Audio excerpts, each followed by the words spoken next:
Who's the puppet master pulling the strings of global power? It's not who you think. While billionaires flaunt their yachts and mansions, true power operates in the shadows. Let's uncover the hidden hierarchy of the world's most influential oligarchs, where money is just the tip of the iceberg. You might think you know who holds the reins of power, but the truth is far more complex. These aren't just wealthy individuals, they're kingmakers and empire builders operating behind the scenes. Defining power in the oligarch's realm. You might think you know what makes an oligarch powerful, but you're looking at the wrong metrics. Forget about yacht sizes and mansion counts. The true measure of an oligarch's influence is hidden in plain sight, woven into the very fabric of society. It's time to peel back the layers and reveal what really puts someone at the top of this exclusive pyramid. When we talk about oligarchs, most people think of billionaires with lavish lifestyles and endless bank accounts. But that's just scratching the surface. The real power of an oligarch isn't measured in dollars and cents, it's about their ability to shape the world around them. Let's break it down. We're not just looking at net worth here. Sure, money is important, but it's more like a tool in the oligarch's arsenal. The true measure of their power comes from a complex web of factors. Political connections? Those are gold.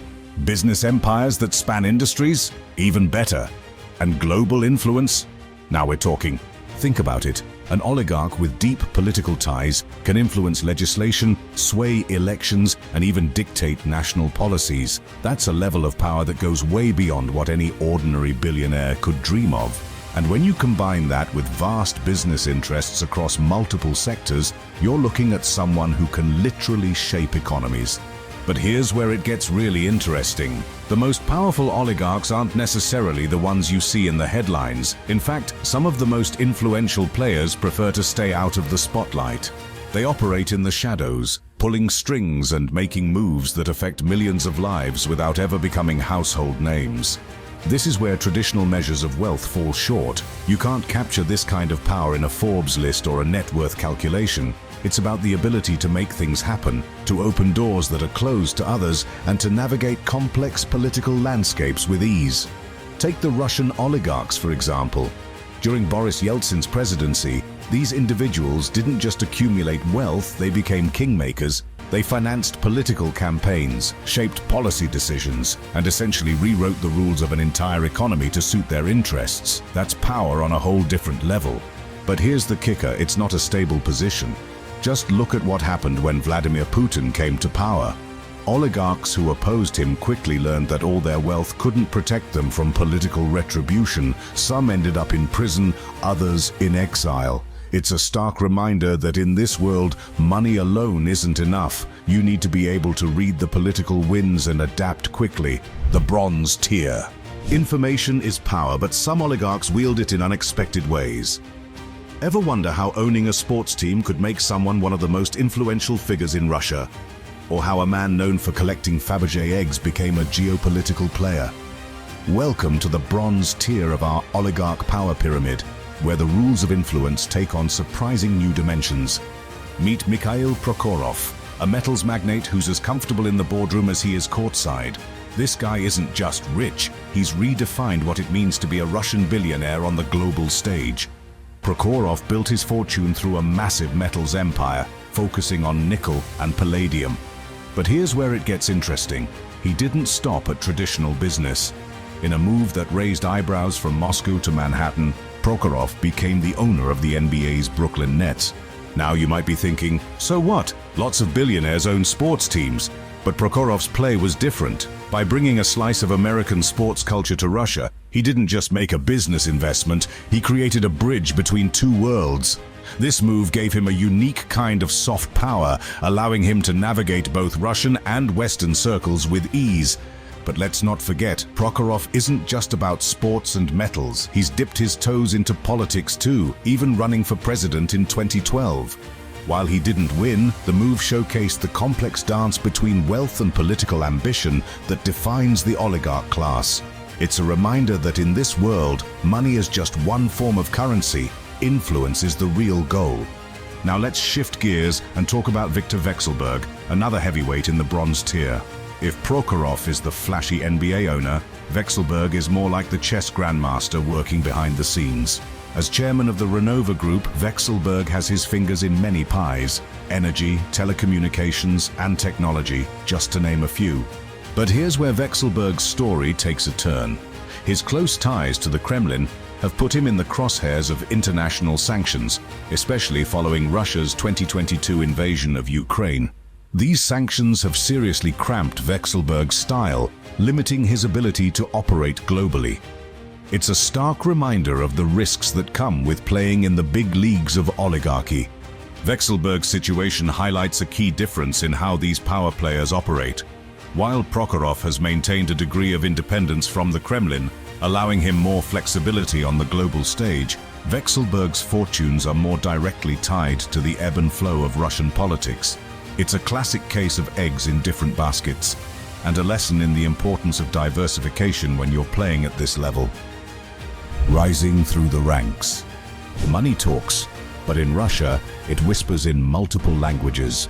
As we ascend to the next tier of oligarchic power, we find men who've mastered the art of global influence. But when sanctions start flying, can even the most powerful oligarchs keep their empires intact? Enter Alisher Usmanov, a tech and metals tycoon who's built a fortune that spans continents. Usmanov's not just about the bling, he's got his fingers in some serious digital pies. His stake in Mail.ru isn't just an investment, it's a power play in the Russian internet sector. But Usmanov's real strength? Diversification. While his peers were putting all their eggs in one basket, he was spreading his influence across metals, mining, and tech. Usmanov's company Metallo Invest isn't just big, it's a titan in the iron ore and steel world. This isn't your grandpa's steel mill we're talking about. It's the kind of operation that can make or break entire regions. And that's just one piece of Usmanov's empire. Now let's shift gears to Oleg Deripaska. If Usmanov is the diversification king, Deripaska is the aluminum emperor. This guy once held the title of Russia's richest man with Rusal, his aluminum company, churning out metal like there's no tomorrow. We're talking about one of the world's largest aluminum producers here. But here's where things get dicey. Deripaska's story is a roller coaster of epic proportions. Picture this. It's 2008, and Deripaska's sitting pretty with a cool $28 billion to his name. Fast forward through the global recession, and suddenly our aluminum tycoon is watching his empire crumble. It's a stark reminder that in the world of oligarchs, what goes up can come crashing down. The 2008 financial crisis hit Deripaska like a ton of bricks, or should we say, a ton of aluminum. He had to sell off major assets just to keep his head above water. It's a classic case of putting all your eggs in one very shiny metallic basket. But here's where it gets really interesting. Both Usmanov and Deripaska have found themselves in the crosshairs of international scrutiny, especially after Russia's 2022 invasion of Ukraine. Suddenly, their global business empires became liabilities. Sanctions started flying, and these titans of industry found themselves scrambling to protect their assets. Usmanov's managed to keep a lower profile in recent years, while Deripaska's been more publicly embroiled in legal and financial dramas. It's like watching a high-stakes game of chess, where the board keeps changing and the rules are written in invisible ink. The Putin connection. What happens when your childhood buddy becomes the most powerful man in the country? For some oligarchs, it's the ultimate golden ticket. This is the story of two men who've turned their personal connections into empires: Arkady Rotenberg and Gennady Timchenko. Rotenberg's rise to power reads like a fairy tale, if fairy tales were about construction contracts and political influence. He's known Vladimir Putin since they were kids, bonding over judo and dreams of greatness. Fast forward a few decades, and Rotenberg's construction empire is building bridges, both literal and metaphorical, across Russia. We're talking major government contracts that have turned Rotenberg into one of the country's wealthiest individuals. But Rotenberg isn't just Putin's childhood pal, he's a savvy businessman who's leveraged his connections to build an empire. His companies have been awarded some of the most lucrative state contracts in recent Russian history, particularly in infrastructure development. It's not just about building roads and bridges, it's about cementing his place in the oligarch hierarchy. Then there's Gennady Timchenko, another heavyweight in Putin's inner circle. Timchenko's relationship with Putin goes back to the early 1980s when they were both working for the KGB. Talk about a powerful alumni network. This connection has been the foundation of Timchenko's success. particularly in the oil sector. Timchenko co-founded Gunvor, one of the world's largest oil trading companies. But here's where it gets interesting. In 1991, it was Putin who granted Timchenko an oil export license. That single decision was like handing Timchenko the keys to a gold mine. Since then, Timchenko's influence in the energy sector has grown exponentially, making him a key player in Russia's most important industry. The success of both Rotenberg and Timchenko illustrates a crucial point about power in Russia. It's not just what you know, it's who you know. And if you know Vladimir Putin, well, you're playing the game with a serious advantage. Their rise to power is a testament to how personal relationships can translate into vast wealth and influence in the Russian system. International players. While some oligarchs faced sanctions, others had long since expanded their empires beyond Russia's borders. Two names stand out in this high-stakes game of global influence: Roman Abramovich and Mikhail Khodorkovsky. Their contrasting fates reveal the true cost of power in Putin's Russia. Roman Abramovich's story reads like a billionaire's fairy tale. He made his fortune in the wild days of Russian privatization, scooping up state assets in oil and aluminum industries. But it was his 2003 purchase of Chelsea Football Club that catapulted him to international stardom. Suddenly, this Russian oligarch wasn't just another wealthy businessman, he was the face of Premier League football. Abramovich poured money into Chelsea, transforming it into a powerhouse of English and European football. Player salaries skyrocketed and trophies soon followed. For many, Abramovich became the poster child for Russian wealth integrating into Western society. He was living large on the global stage, with a fleet of super yachts and properties scattered across the world's most exclusive locations. But Abramovich's international success came at a price. As tensions between Russia and the West escalated, he found himself caught in the crossfire. Following Russia's invasion of Ukraine in 2022, Abramovich faced international sanctions. His assets were frozen and he was forced to sell Chelsea FC. It was a stark reminder that even the most internationally integrated oligarchs weren't immune to geopolitical shifts. On the other side of the coin, we have Mikhail Khodorkovsky. Once Russia's richest man, Khodorkovsky's story is a cautionary tale about the dangers of challenging the system. He built his empire through Yukos, an oil company that became one of the world's largest producers. But Khodorkovsky's ambitions extended beyond mere wealth. He had political aspirations and wasn't afraid to criticize the Kremlin. In 2003, Khodorkovsky's world came crashing down. He was arrested on charges of fraud and tax evasion, charges many saw as politically motivated. His decade-long imprisonment became a symbol of the risks of opposing Vladimir Putin. When Khodorkovsky was finally released in 2013, he went into exile, continuing his criticism of the Russian government from afar. The contrasting fates of Abramovich and Khodorkovsky illustrate the complex landscape Russian oligarchs must navigate. Abramovich chose a path of international integration, leveraging his wealth to become a global brand. He played by the unwritten rules, maintaining a low political profile and focusing on business and sports. This strategy served him well for years, allowing him to enjoy his wealth on the world stage. Khodorkovsky, on the other hand, dared to challenge the system. His fall from grace was swift and brutal, serving as a warning to other oligarchs who might consider opposing Putin. While he's found a new life as a political activist in exile, his story remains a stark reminder of the limits of oligarchic power in Russia. These two men represent different paths for Russian oligarchs seeking to expand their influence. Abramovich's approach, focusing on business and avoiding direct political confrontation, allowed him to enjoy his wealth internationally for years. But even this strategy had its limits, as shown by the recent sanctions. Khodorkovsky's path demonstrates the severe consequences of directly challenging the Russian political establishment, the silver medal. There's power, and then there's lasting power. Vladimir Putin has somehow cracked the code, becoming a rare constant in a landscape of change, but even his massive influence pales in comparison to what's coming next. What makes Putin so uniquely positioned, and who could possibly overshadow him? Vladimir Putin isn't just another billionaire with a yacht collection. He's the king of nickel, the czar of palladium, and a master of diversification. His company, Norilsk Nickel, isn't just big. It's a global powerhouse that controls a significant chunk of the world's nickel and palladium production. We're talking about the kind of market dominance that would make most CEOs green with envy. But Potanin's empire doesn't stop at metals. He's got his fingers in more pies than a hungry kid at a bakery. From energy to finance, his business interests span across multiple sectors. It's this diversification that's helped him weather the storms that have sunk other oligarchs. When one industry takes a hit, Potanin's got plenty of other golden geese to keep his coffers full. Now, here's where Potanin really stands out from the pack. In a country where cozying up to the Kremlin is often seen as a necessity for business success, Potanin's managed to maintain a degree of independence. He's like a tightrope walker, balancing carefully between cooperation and autonomy. This guy's got political navigation skills that would make Machiavelli take notes. Potanin's ability to adapt to changing political climates is nothing short of remarkable.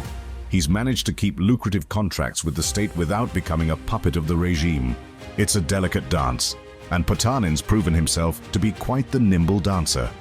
As one analyst put it, Potanin has played the game of oligarchy carefully, ensuring his business interests remain aligned with the Kremlin while avoiding direct confrontation. This strategy has paid off big time. While other oligarchs have seen their fortunes rise and fall with the political tides, Potanin's managed to maintain his position near the top of Russia's wealth rankings. He's like the tortoise in a race full of hares, slow and steady, but always in the game, the unexpected king. At the top of our power pyramid stands a figure who defies the very definition of an oligarch. He's not a metals magnate or an oil baron, but a former KGB agent who's become the ultimate power broker in Russia. Vladimir Putin, the unexpected king of the oligarchs, has rewritten the rules of power and influence. Putin's rise to the top is a masterclass in political maneuvering. He didn't build his empire through traditional business means. Instead, he consolidated control over the Russian state and established a system of state capitalism that favored his allies. It's like he turned an entire country into his personal corporation, with himself as the CEO.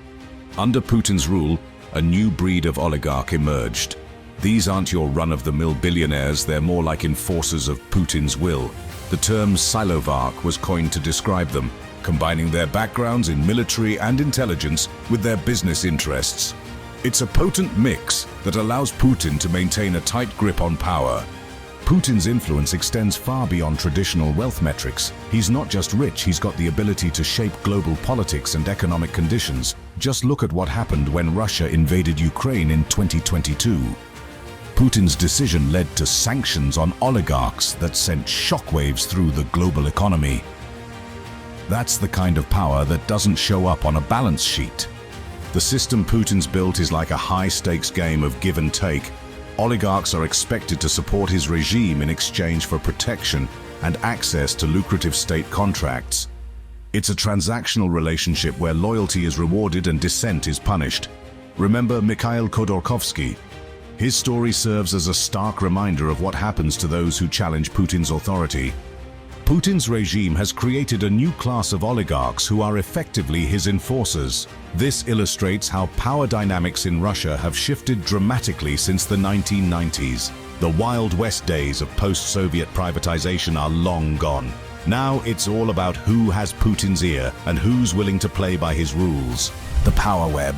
While Putin sits atop the oligarchic pyramid, beneath him lies a complex ecosystem of power brokers. How do these ultra-wealthy individuals navigate a system where one wrong move could cost them everything? The answer lies in a delicate balance of cooperation and competition that shapes the very fabric of Russian society.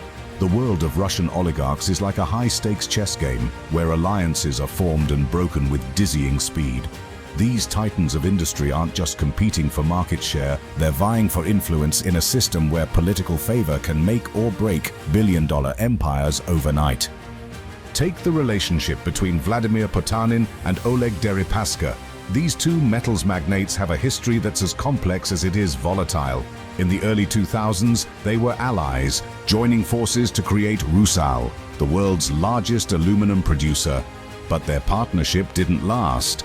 By 2008, they were locked in a bitter legal battle over control of Norilsk Nickel, Russia's largest mining company. This conflict wasn't just about business, it was a power struggle that drew in some of Russia's most influential figures. Roman Abramovich, the former Chelsea FC owner, even stepped in as a mediator. The Potanin-Deripaska feud shows how quickly alliances can shift in the oligarch world and how personal rivalries can have far-reaching consequences for entire industries. But it's not all about competition. Sometimes oligarchs band together to protect their collective interests. When international sanctions hit following Russia's actions in Ukraine, many oligarchs found themselves in the same boat.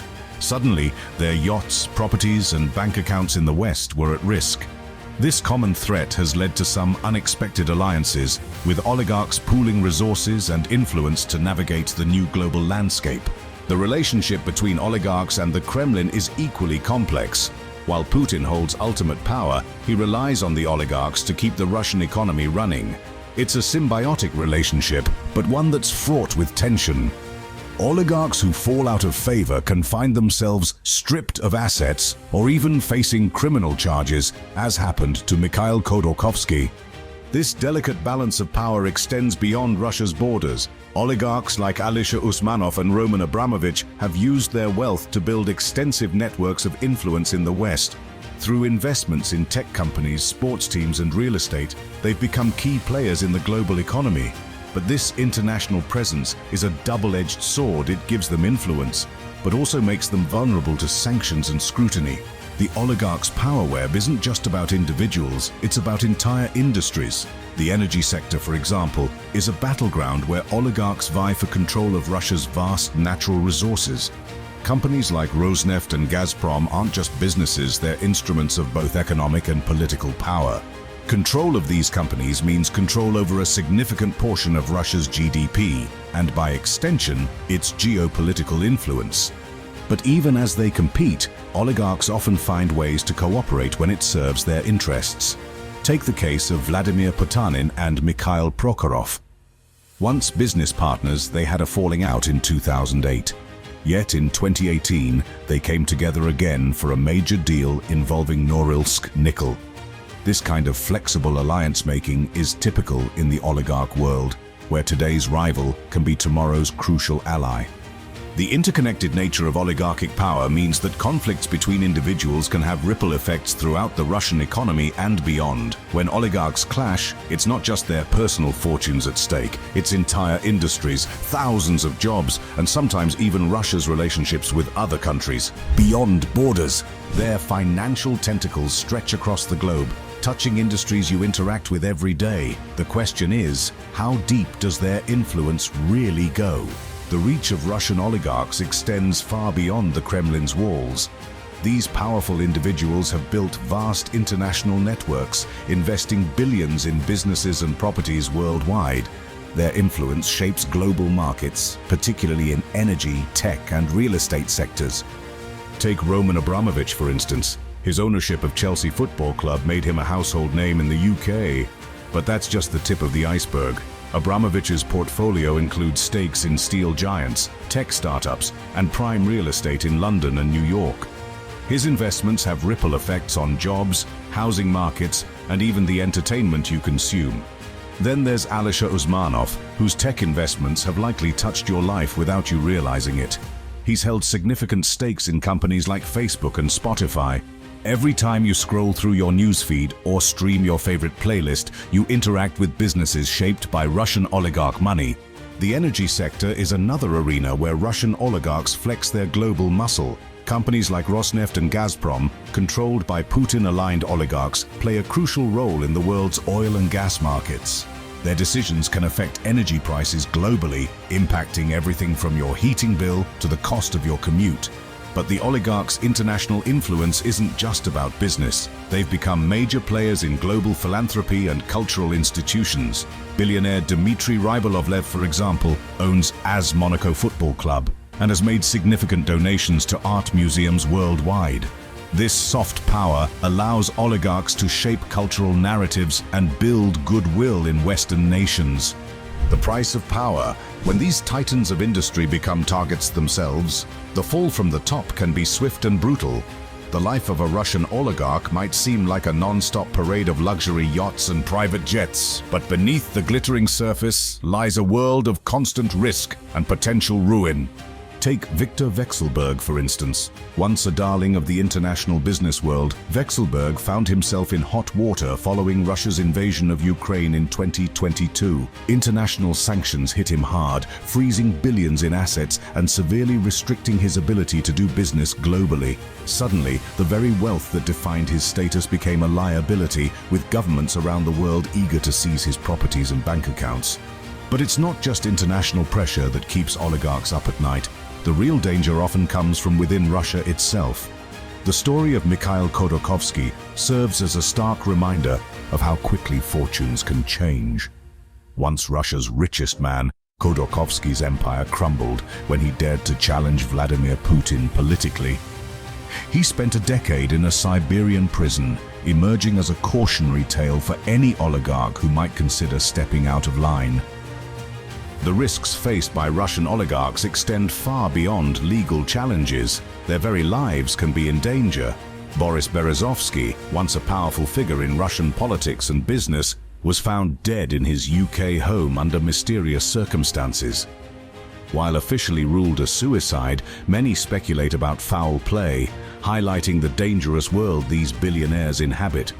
Even those who maintain good relationships with the Kremlin aren't immune to risk. The pressure to continually prove their loyalty can be immense. Oligarchs are often expected to fund pet projects or bail out failing state enterprises, sometimes at great personal cost. Failure to comply can result in a swift fall from grace. The 2022 invasion of Ukraine marked a turning point for many Russian oligarchs. More than 1,000 Russians and their families found themselves targeted by unprecedented international sanctions. Luxury assets that once symbolized their success became liabilities overnight. Yachts were seized in ports around the world, private jets were grounded, and lavish properties in London and New York were frozen. In response, many oligarchs attempted to hide their wealth, moving assets to less scrutinized jurisdictions or transferring ownership to family members. But the global financial system has become increasingly adept at tracking these maneuvers.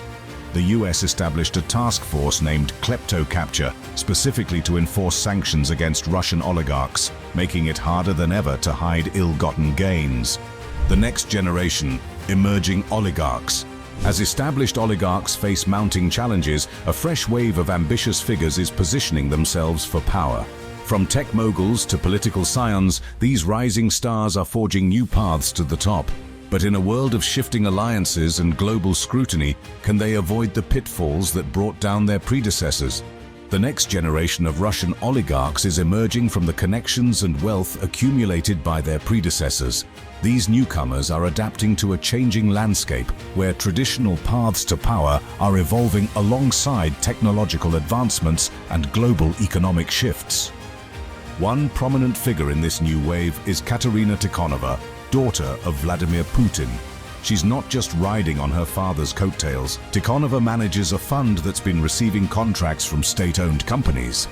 It's a prime example of how family connections are shaping the future of oligarchic power in Russia. Then there's Kirill Shamalov, who's made a name for himself in the petrochemicals industry.